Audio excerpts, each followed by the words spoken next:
of the group that you formed. The absolute dynamic group I got to have dinner with the other night of youth that you lead will change this nation. I did invite some of them to the Cincinnati conference and actually committed to personally supporting and sponsoring them because I believe they'll make the difference in the 5 colleges they're going to this next year. They're going to be the ones that change the culture. So thank you. Thank you. In big part, this is why I'm in Ohio. There's another reason though. I wanted to just tell you a little bit about that background. And the legislators are here. Some of you are starting closer to where I was maybe a few years ago because I just didn't know. I chaired Children and Family Services for the state of Washington. I was one of the 5 people in leadership, and I managed that and then was on rules and the budget. I wanted to make sure that we redid our foster care and adoption system because kids were just getting caught in there and they were losing them.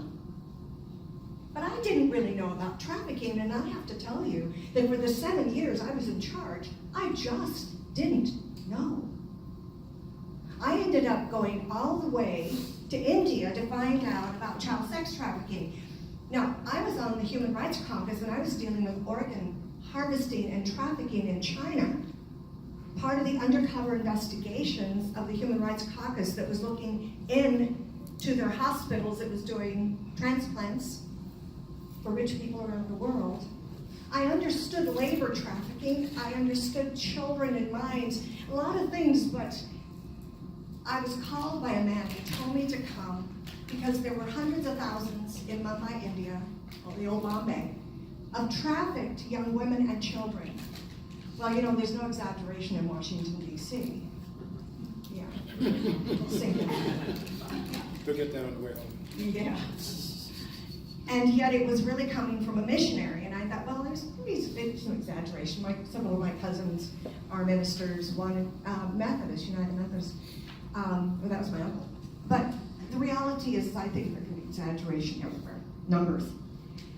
Then I couldn't sleep, and that usually means something to me. There's a God bigger than me kind of nudging me along, and I'm going, okay. There was 5 days between votes in Congress. So I got an expedited visa, took a person with me, privately funded it, because I thought, what in the heck am I going to do if I find something? And I ended up in the worst brothels in the world. Although I found out lots of other places have them, but the numbers of 1 billion people in India, in a small area, means there were 20 million people in Mumbai.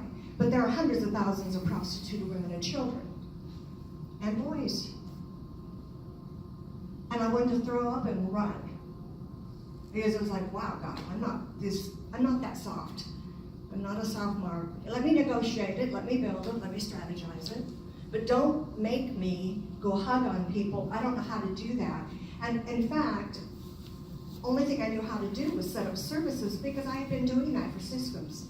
So I put together a strategy with Team Challenge that was dealing with boys on the streets in Mumbai, India.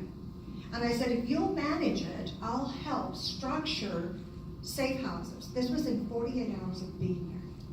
It was really dumb. I mean, in some ways, I had no money, I had no time.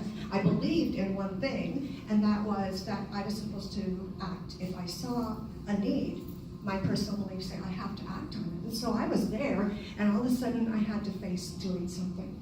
From that time, we did start a village. It took 2 years to build it.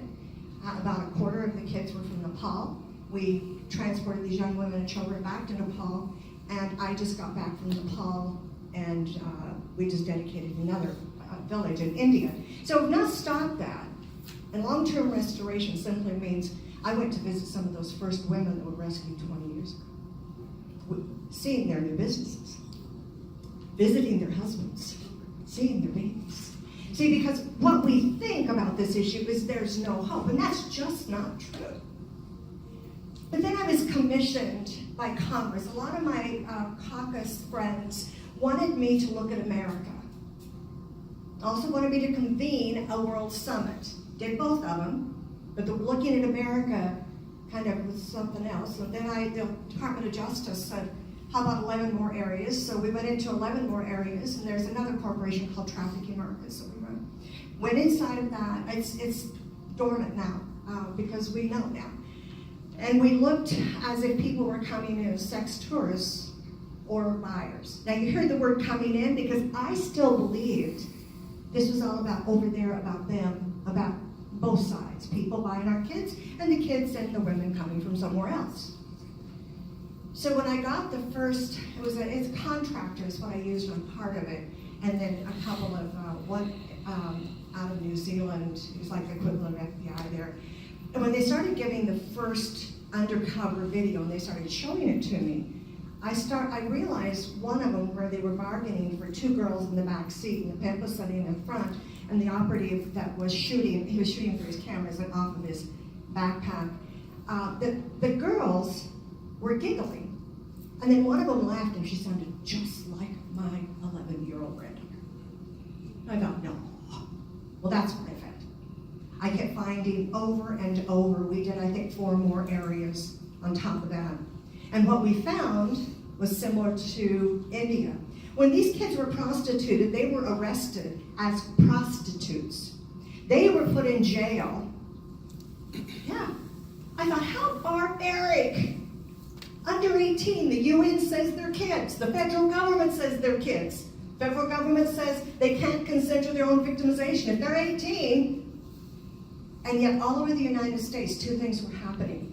The product was American-born or nationalized kids, middle school kids starting most of the time. And guess what?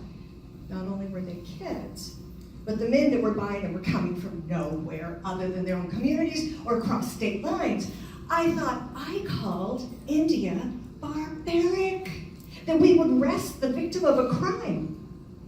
But you see, in America, then I had to go back and start thinking, what do I do? I worked with the National Center for Missing and Exploited Children for years. The founder is a close friend. He's really, I talk about him in 2 chapters in the book. He had discovered trafficking when they were calling it molestation and hadn't connected the commercial to it way before the Trafficking Act of 2000. And he had been telling me, Linda, you have to understand, there's hundreds of thousands of these kids in the United States today, and I keep saying that nobody's listening to me. We had a language problem and we had a law problem, but if we had a law and a language problem, what do we really have? We have a cultural problem. And I know some of you in this room work on changing laws. Some of you change culture. Some of you are changing, that's a great law, that mandatory reporter.